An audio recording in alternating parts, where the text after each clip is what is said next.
नमस्कार दोस्तों, मैं रमेश चौधरी स्वागत करता हूं आपका सुप्रीम सिलेक्शन एकेडमी में। दोस्तों, आज हम एक नई सीरीज स्टार्ट करने जा रहे हैं जो इंडियन पॉलिटी से संबंधित होगी। इस सीरीज में हम इंडियन पॉलिटी के सभी टॉपिक कवर करने की कोशिश करेंगे, साथ ही इनके एमसीक्यू सीरीज भी हम करने वाले हैं। और इसमें आज हम जो पढ़ने वाले हैं, जो पहला टॉपिक होगा वो हमारा होगा भारत का एकीकरण।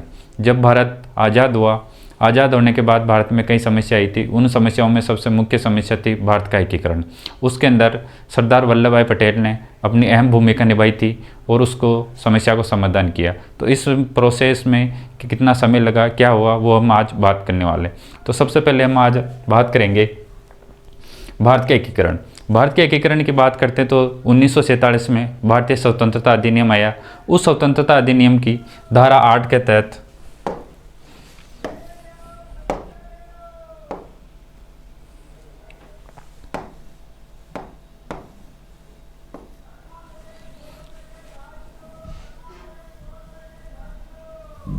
इस अधिनियम की धारा 8 के तहत भारत और पाकिस्तान दो देशों का निर्माण होता है। तो इसके अंदर कौन भारत के अंदर शामिल होगा, कौन पाकिस्तान के अंदर शामिल होगा, इस संबंध में काफ़ी विवाद रहा, काफ़ी विवादित स्थितियाँ रही। तो उसके अंदर हम देखते हैं भारत और पाकिस्तान में जब शामिल होने के लिए आई तो इसके लिए दो चीज़ें थी। पहली चीज़ थी प्रांत, दूसरी चीज़ थी रियासतें। जब हम प्रांतों की बात करें तो प्रांतों को शामिल करने के लिए यहाँ पर हुए थे चुनाव के अंदर जो मुस्लिम लीग थी, जो मुस्लिम लीग के जहाँ पर जीत हुई थी वो तो चले गए थे पाकिस्तान में, और जहाँ पर कांग्रेस की जीत हुई थी वो चले गए थे भारत के अंदर। तो सीधा सी प्रांतों 11 प्रांत है, इनके अंदर सीधा सी फंडा यही था कि जो मुस्लिम लीग जीती जहाँ पर वो पाकिस्तान के अंदर चले गए, जहाँ पर कांग्रेस जीती वो भारत के अंदर चले गए। फिर इसके बाद आती है सबसे विवादित स्थिति रियासतें ब्रिटेन के साथ संधि और समझौते के तहत शामिल थी, तो इनको आज़ाद कर दिया गया। इनके पास 3 ऑप्शन थे, या तो भारत में शामिल हो जाएं, या पाकिस्तान में शामिल हो जाएं, या फिर स्वतंत्र रह लें। ये इनके पास चीज़ें थी। यदि हम रियासतों की बात करें तो उस समय कुल रियासतें थी 562। कुल रियासतें कितनी थी? 562। उन 562 रियासतों में से 14 रियासतें पाकिस्तान में शामिल होती है। कितनी रियासतें? 14 रियासतें पाकिस्तान में शामिल होती है। उसके अलावा 548 रियासतें भारत के अंदर शामिल होती हैं।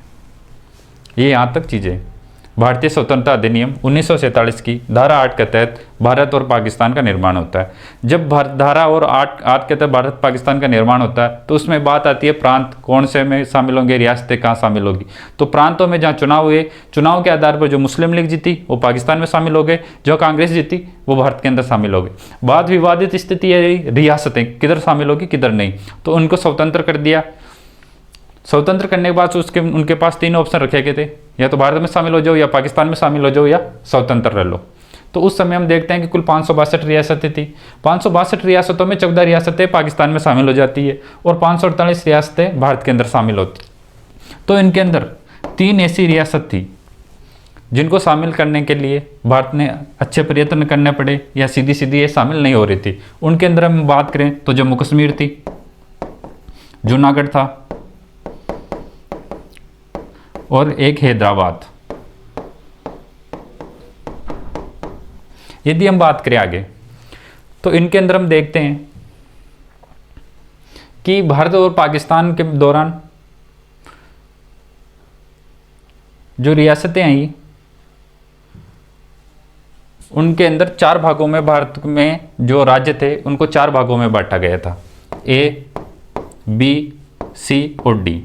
भारतीय राज्यों को 1950 में संविधान सभा ने 4 भागों में बांटा गया। भाग ए के अंदर 9 राज्य थे। भाग बी में 8 राज्य थे। भाग सी में 10 राज्य थे। उसके अलावा भाग डी, इसके अंदर 1 राज्य था, अंडमान निकोबार द्वीप समूह। तो अब हम पढ़ने जा रहे हैं कि भाग ए में कौन कौन शामिल था, बी में कौन शामिल था, सी में कौन शामिल था और डी में कौन शामिल था।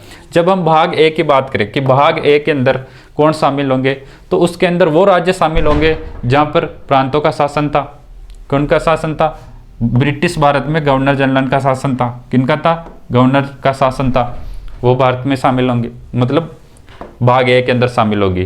फिर उसके बाद में अब चीज़ आती है भाग बी। भाग बी में जहाँ पर शाही शासन था, कौन थे, जहाँ पर शाही शासन था और जहाँ पर राज्य विधानमंडल थी। फिर उसके बाद भाग सी के अंदर जहाँ पर मुख्य आयुक्त था, ब्रिटिश भारत के अंदर जहाँ पर मुख्य आयुक्त था वो शामिल होंगी। वो 10 राज्य थे। उसके बाद अंडमान निकोबार द्वीप समूह। आगे हम बात करें तो इसमें सबसे पहले कि भाग ए के 9 राज्य थे, भाग बी के अंदर 8 राज्य थे और भाग सी के अंदर 10 राज्य थे। तो अब इन्हें हम याद करने की कोशिश करेंगे कि भाग ए के अंदर कौन कौन से राज्य थे।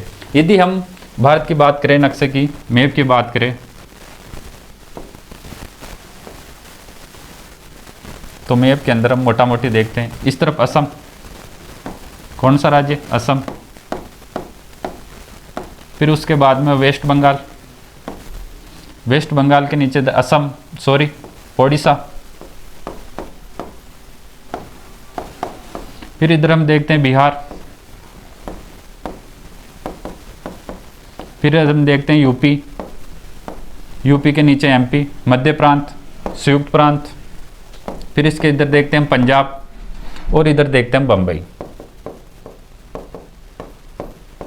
और मद्रास। ये 9 राज्य कौन कौन से थे, असम, पश्चिम बंगाल, ओडिशा। फिर उसके बाद बिहार, यूपी, एमपी, पंजाब, बम्बई और मद्रास। ये हो गए हमारे भाग ए के राज्य। फिर हम बात करते हैं भाग बी की। जब हम भाग बी की बात करते हैं तो इसके अंदर 8 राज्य आते हैं और 8 राज्यों की बात करें तो हम देखते हैं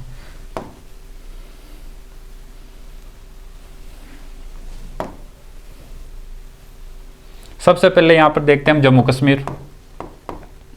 जम्मू कश्मीर के नीचे देखते हैं पटियाला, पटियाला के नीचे यहाँ पर राजस्थान, राजस्थान के नीचे यहाँ सौराष्ट्र, सौराष्ट्र के इधर पैरेलल मध्य भारत। फिर इसके नीचे बात करते हैं हैदराबाद, हैदराबाद के बाद नीचे करें मैसूर और त्रावणकोर।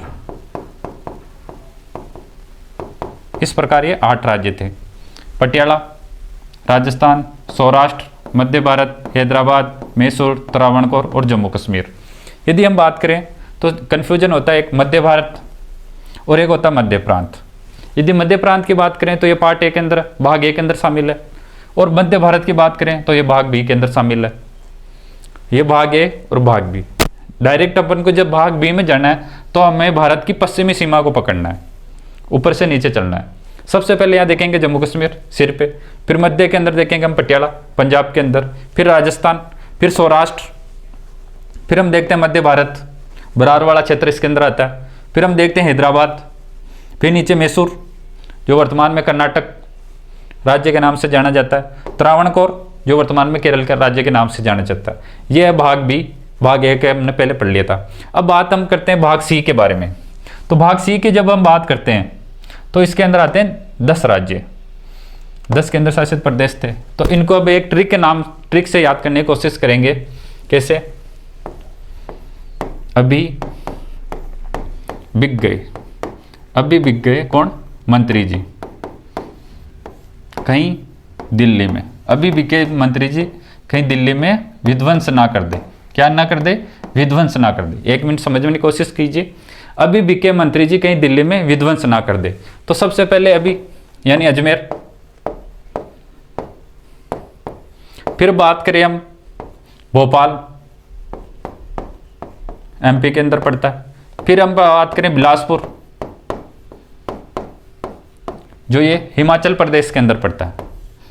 ये छत्तीसगढ़ का भाग नहीं है। बिलासपुर भारत के अंदर 2 है, छत्तीसगढ़ और हिमाचल प्रदेश। ये बिलासपुर की हम बात करते हैं एकीकरण के अंदर, ये हिमाचल प्रदेश का पार्ट है। फिर उसके बाद में हम बात करते हैं मणिपुर, त्रिपुरा,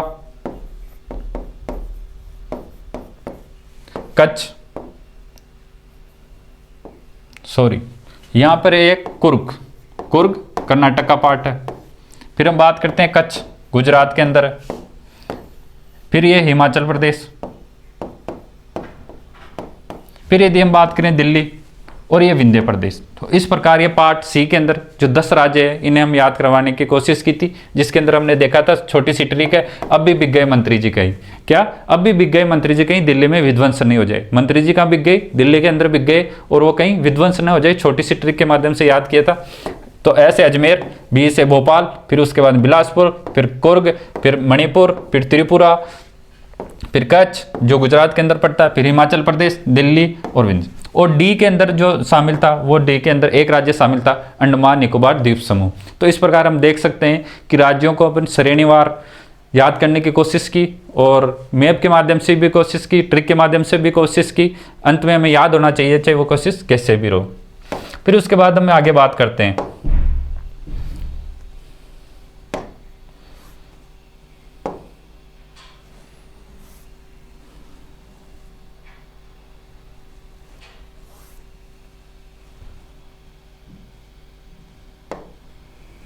जब भारतीय राज्यों का एकीकरण चल रहा था, जब भारत आज़ाद हुआ था, उससे पहले कांग्रेस कहीं ना कहीं चाहती थी कि जो भारतीय राज्य हैं उनका गठन भाषाओं के आधार पर हो। तो इस आधार पर, भाषाओं के आधार पर वो गठन करना चाह रही थी। पर जब भारत आज़ाद हो गया, जब राज्यों का गठन करने की बारी आई, तो उसके में अंदर एक चीज़ देखी गई कि हम राज्य के आधार पर मतलब भाषा के आधार पर हम राज्यों का गठन नहीं कर सकते। तो इसके लिए एक समिति बनाई गई थी। उस समिति का नाम था भाषाई प्रांतीय आयोग। क्या नाम था? भाषाई प्रांतीय आयोग।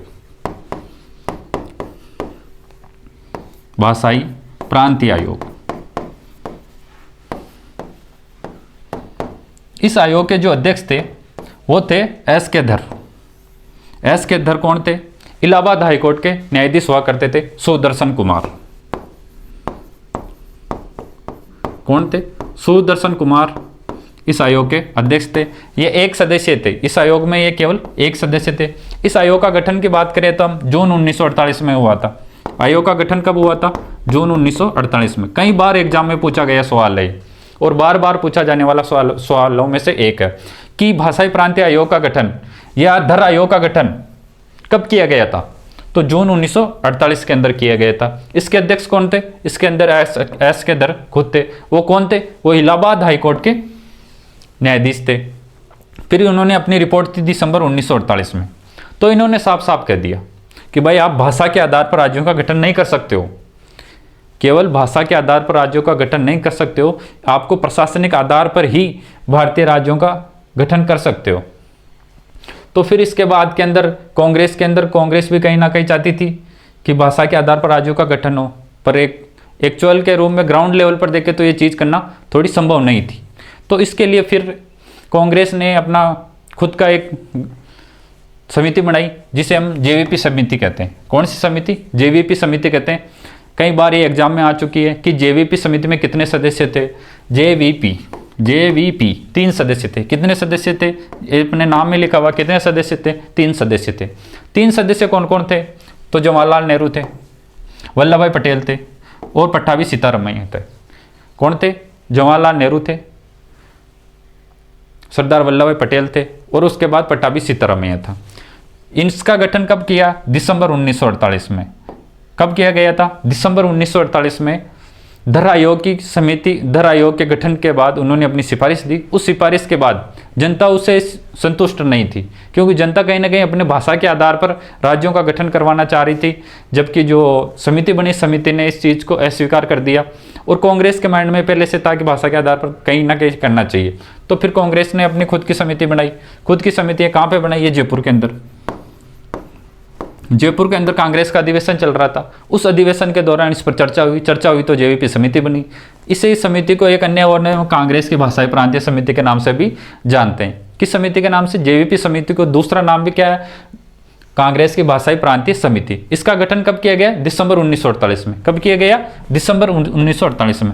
काम क्या था इस समिति का? इस समिति का काम था धर आयोग ने जो अपनी रिपोर्ट दी उसकी जांच करना, का रिपोर्ट सही दी या गलत दी।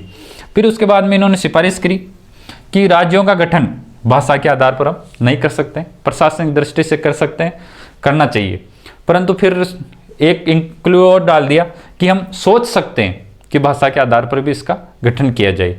तो फिर इसके बाद में और लगातार धरना प्रदर्शन चलते रहे कि राज्यों का गठन भाषा के आधार पर करना चाहिए।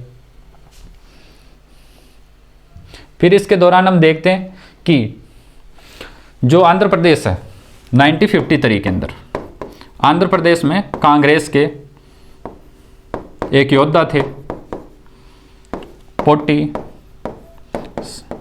श्री रामुलु। ये अनशन पर बैठते हैं, कांग्रेस के आदमी हैं, अनशन पर बैठने के कारण इनकी मृत्यु हो जाती है। मृत्यु होने के कारण कांग्रेस दबाव में आती है और अपना पहला राज्य भाषा के आधार पर आंध्र प्रदेश को बनाया जाता है। यदि हम एक क्वेश्चन और आप बात करें कि ब्रिटिश भारत में पहला राज्य या पहला प्रांत जो भाषा के आधार पर बना था, क्या आपका इसका आंसर पता है? यदि नहीं पता तो नेक्स्ट क्लास में इस आंसर का जवाब दिया जाएगा, और यदि पता है तो कमेंट सेक्शन में इस आंसर को जरूर बताइएगा कि ब्रिटिश भारत के अंदर पहला राज्य जो भाषा के आधार पर बना था। स्वतंत्र भारत का जो पहला राज्य था वो तो आंध्र प्रदेश था, अनशन के कारण बना था, परंतु ब्रिटिश भारत के अंदर पहला राज्य कौन सा था जो भाषा के आधार पर बना था? तो उसका आंसर जरूर दीजिएगा। अब आगे हम बात करें तो जम्मू कश्मीर विलय के बारे में हम थोड़ी बात कर लेते हैं।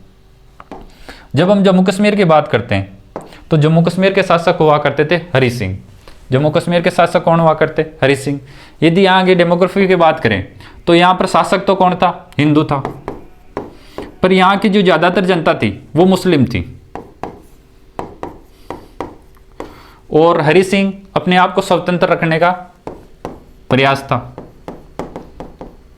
ये ना पाकिस्तान में शामिल होना चाहते, ना भारत में शामिल होना चाहते, स्वतंत्र रहना चाहते। तो इसके दौरान यहाँ पर एक राजनीतिक दल था नेशनल कॉन्फ्रेंस। कौन सा दल था? नेशनल कॉन्फ्रेंस, जो वर्तमान के अंदर जम्मू कश्मीर के मुख्यमंत्री है उमर अब्दुल्ला। कौन? उमर साहब अभी जम्मू कश्मीर के मुख्यमंत्री है। इनके दादाजी हुआ करते थे शेख अब्दुल्ला। कौन? शेख अब्दुल्ला। जब हम राजस्थान की हिस्ट्री पढ़ते हैं उसके अंदर प्रजामंडल आंदोलन पढ़ते हैं, तो प्रजामंडल आंदोलन के दौरान हम देखते हैं कि शेख अब्दुल्ला राजस्थान की यात्रा पर आते हैं और ये उदयपुर आते हैं। कहाँ पर आते हैं? उदयपुर आते हैं। तो इनकी कहीं ना कहीं भारत के पहले प्रधानमंत्री जवाहरलाल नेहरू से अच्छी बॉन्डिंग थी। अच्छी बॉन्डिंग होने के कारण शेख अब्दुल्ला कहीं ना कहीं जम्मू कश्मीर को भारत में शामिल करवाने का इनका प्रयास था। तो ये चीज़ें थी। ये शेख अब्दुल्ला साहब भारत में मिलवाना चाहते थे, ये इधर स्वतंत्र रहना चाहते थे हरि सिंह।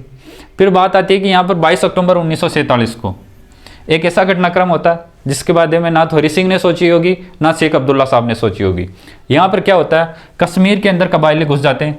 पाकिस्तान में एक जनजाति है कबायली, वो यहाँ पर कश्मीर में घुस जाते हैं और यहाँ पर उपद्रव मचाते हैं। क्या करते हैं? उपद्रव मचाते हैं, जिसके कारण यहाँ पर कहीं मौतें हुई, महिलाओं के साथ बलात्कार, वैसे मतलब अनैतिक तरह की घटनाक्रम यहाँ पर चला था। उसके बाद हरि सिंह कहीं ना कहीं दबाव में आते हैं।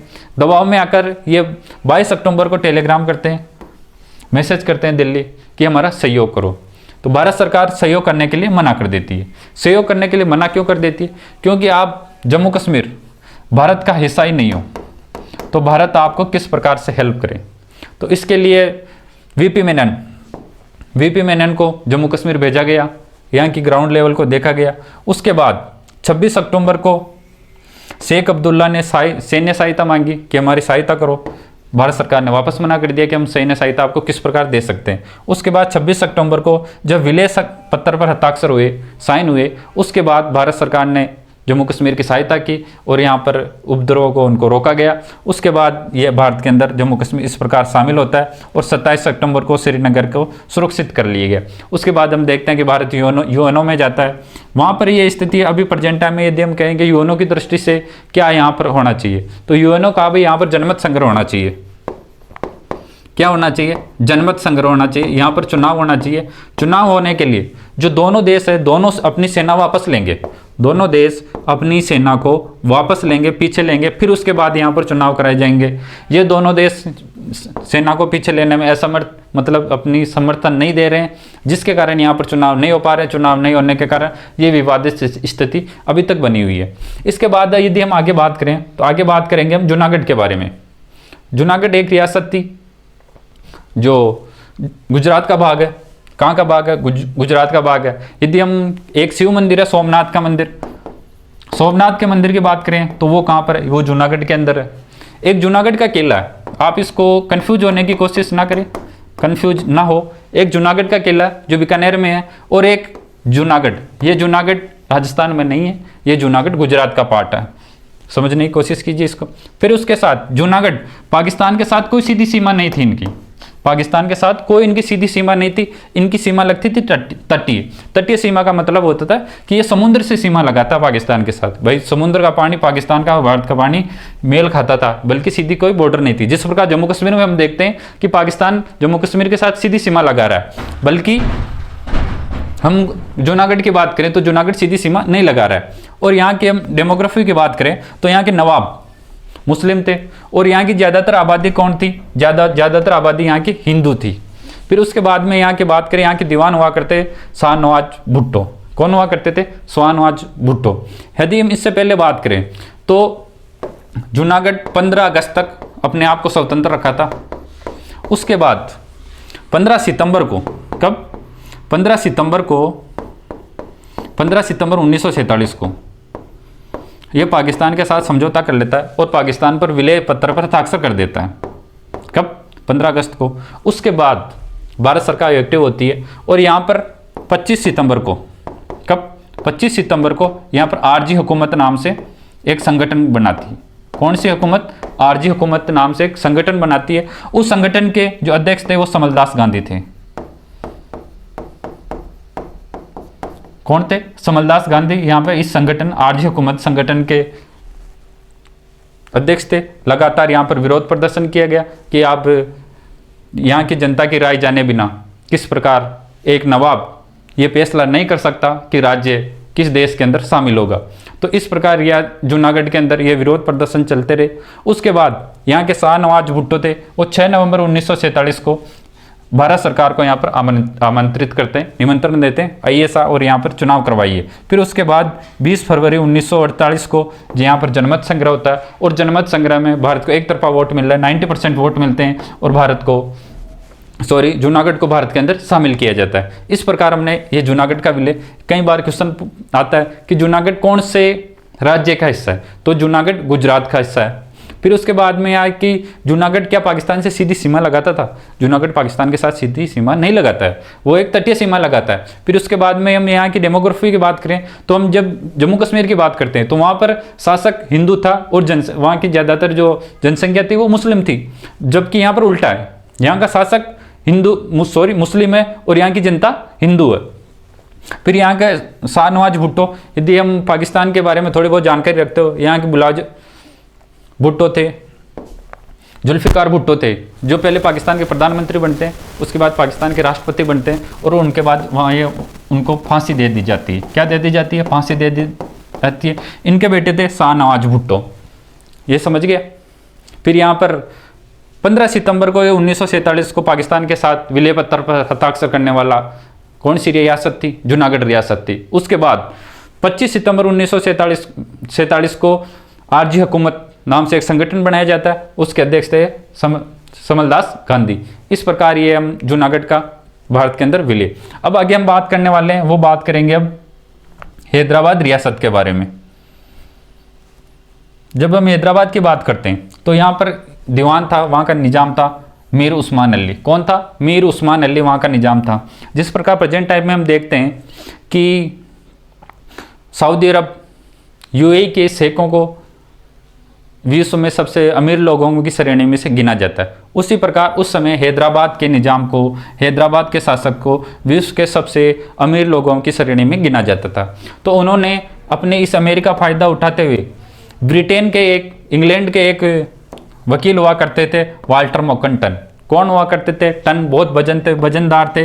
वजनदार के यहाँ समझने का मतलब है कि वकील अपने जो भी काम करवाते थे वो अच्छे से करवाते थे, इसलिए इनकी सलाह लेने के लिए वाल्टर मोकन को बुलाया गया। तो उनको सलाह दी गई कि आप स्टैंड स्टिल समझौता कर लो कि हम किधर भी नहीं हैं। इसी के तहत भारत के साथ स्टिल समझौता होता है 29 नवंबर 1947 को, और यहाँ पर एक दूत भारत सरकार नियुक्त कर देती है। उन दूत का नाम था के एम मुंशी। कई बार एग्जामों में पूछा गया है कि भारत सरकार ने हैदराबाद में किस दूत को नियुक्त किया गया, तो वो दूत था के मुंशी। फिर उसके बाद हम देखते हैं कि यहाँ पर कि लगातार हिंदुओं के साथ यहाँ पर शोषण हो रहा था, तो उसके लिए फिर भारत सरकार ने एक ऑपरेशन चलाया, ऑपरेशन पोलो। क्या चलाया? ऑपरेशन पोलो।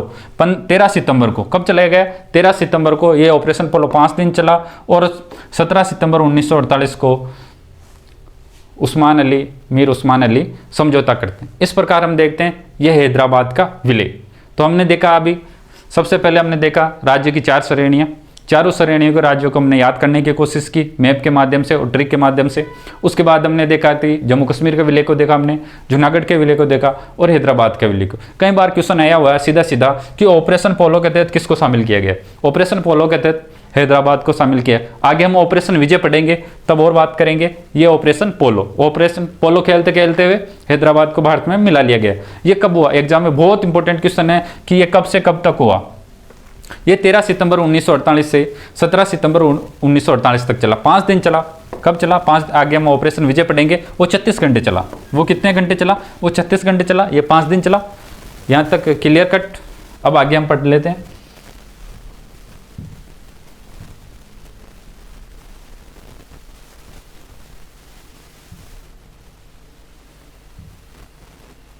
आगे हम बात करते हैं राज्य पुनर्गठन आयोग।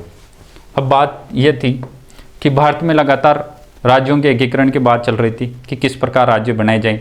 तो उसके लिए राज्य पुनर्गठन आयोग 1953 में बनाया जाता है। कब बनाया जाता है? 1953 के अंदर बनाया जाता है। इसके अध्यक्ष थे फैजल अली। कौन थे इसके अध्यक्ष? फैजल अली। अभी जो 5 अप्रैल राजस्थान PSI का पेपर हुआ था, उसके अंदर पूछा गया सवाल था, निम्न में से कौन राज्य पुनर्गठन आयोग में शामिल नहीं थे? तो 3 सदस्य शामिल थे। फैजल अली इसके अंदर शामिल था, KM पणिकर इसमें शामिल था और हरदेनाथ कुंजरू। तो आप याद रखने के लिए कोशिश कर सकते हो कि अली पानी किससे मांगते थे? पानी किससे मांगते थे? जिस पर हरदे था। अली पानी किससे मांगते थे? जिस पर हरदे था। अली पानी किससे मांगते थे? जिस पर हरदे था। तो इस प्रकार आप 3 सदस्य याद कर सकते हो। इसके अध्यक्ष फैजल अली थे। फिर इन्होंने अपनी रिपोर्ट दी 1955 में। कब दी? 1955 में। गठन कब हुआ? 93 में। अब जब इन्होंने अपनी रिपोर्ट दी तो इन्होंने साफ साफ कहा कि एक भाषा एक राज्य का सिद्धांत नहीं चलेगा, कि एक भाषा एक राज्य का सिद्धांत नहीं चलेगा। तो फिर क्या चलेगा कि आप गठन कर सकते हो भाषा के आधार पर, इसमें कोई दिक्कत नहीं, पर आप ये चीज़ लेके नहीं बैठ सकते कि एक राज्य होगा, उस भाषा में एक राज्य के अंदर एक ही भाषा होगी। क्यों? कि भारत के अंदर अलग अलग क्षेत्र में अलग अलग भाषाएं, भाषाओं का कोई कमी नहीं है, इसलिए कई राज्य बन जाएंगे और वो प्रशासनिक दृष्टि से इम्पोर्टेंट नहीं। फिर इन्होंने कहा कि राज्य की श्रेणियों को समाप्त कर दीजिए। क्या कहा? कि राज्य की श्रेणी को समाप्त कर दीजिए। अभी हमने जो पढ़ा था ABCD जो श्रेणियां पढ़ी थी, उन ABCD श्रेणियों को आप समाप्त कर दीजिए। एग्जाम में कई बार क्वेश्चन आया हुआ कि राज्य की श्रेणियों को समाप्त, ABCD जो श्रेणियां थी वो समाप्त किस आयोग के सिफारिश पर की गई थी? वो थी राज्य पुनर्गठन आयोग की सिफारिश पर। उस आयोग के अध्यक्ष कौन थे? फैजल अली साहब थे और उसके 2 सदस्य थे KM पणिकर और हरदेनाथ कुंजरू। फिर उसके बाद इन्होंने 16 राज्य और 3 केंद्र शासित प्रदेश बनाने के लिए सिफारिश करी थी, परंतु भारत सरकार ने 16 राज्य न बनाकर 14 राज्य और 6 केंद्र शासित बनाए थे। कितने?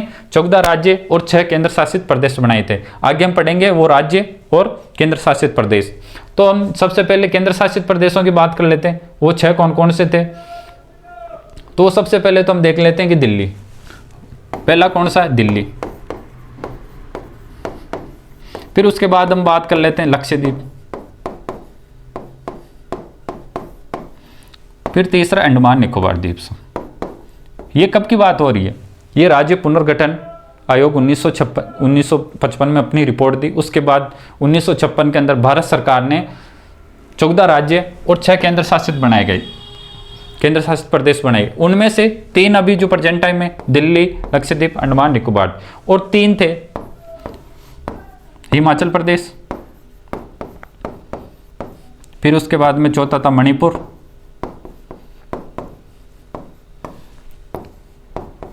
और छठा था त्रिपुरा। तो इस प्रकार हम देखते हैं 6 केंद्र शासित प्रदेश, दिल्ली, लक्षद्वीप, अंडमान निकोबार, हिमाचल, मणिपुर और त्रिपुरा। आसानी से याद हो गए होंगे। फिर उसके बाद यदि हम बात करें तो इसमें 14 राज्य, जो कौन कौन से राज्य बने उनको भी हम 1 मिनट में याद कर लेते हैं। हम इंडिया का नक्शा बनाने की कोशिश करते हैं, टूटा फूटा जैसे भी बने, पर हमें याद होना चाहिए, मेन चीज़ वो होती है। सबसे पहले जम्मू कश्मीर, 14 राज्य एग्जाम में कई बार पूछा जाता है कि राज्य पुनर्गठन आयोग की सिफारिश पर जो 14 राज्य बने निम्न में से कौन सा शामिल नहीं। यदि हमें याद नहीं होंगे तो शामिल वालों को कहाँ से कर पाएंगे, इसलिए 14 राज्य हम याद करने की कोशिश करेंगे। जम्मू कश्मीर, फिर उसके बाद में पंजाब,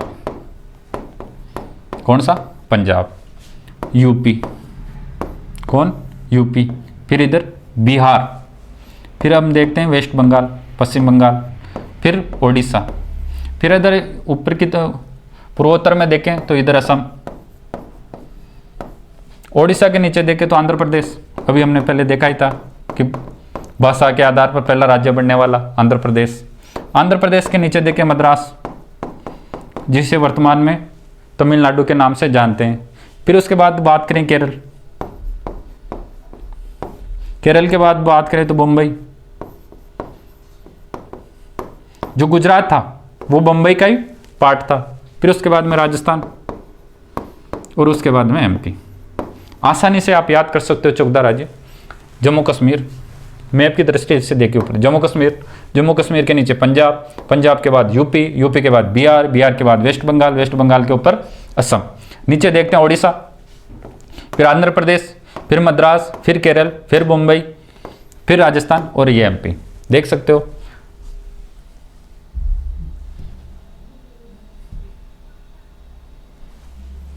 जम्मू कश्मीर, उत्तर प्रदेश, बिहार, असम, पश्चिम बंगाल, ओडिशा, आंध्र प्रदेश, मैसूर, मद्रास, केरल, बम्बई, मध्य प्रदेश, राजस्थान और पंजाब। ओके, यहाँ तक ये चीज़ें क्लियर।